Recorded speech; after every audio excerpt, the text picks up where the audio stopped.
PYQ based on chapter KTG and radiation that was asked in CET 2019 and 2020.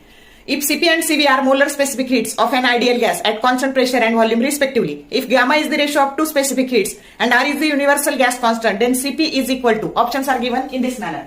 आता बघा Mayer's relation आहे Cp minus Cv बरोबर R आणि आपल्याला gamma that is equal to Cp by Cv दिले.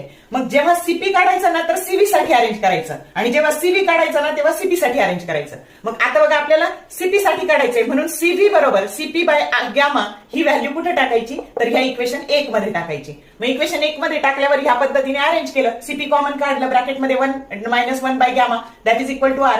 Cp that is equal to LCM gamma काढला gamma minus 1 आणि याला फक्त शिफ्ट केलं तिकडं तर Cp बरोबर R into gamma divided by gamma minus 1 की जो करेक्ट ऑप्शन ए आहे. बघा सीईटीला कधी सीपीची व्हॅल्यू विचारली कधी सीव्हीची विचारली पण प्रत्येक वर्षी याच्यावर प्रश्न सीईटीला पडलेला आहे. For more useful tips and tricks keep watching wings of physics.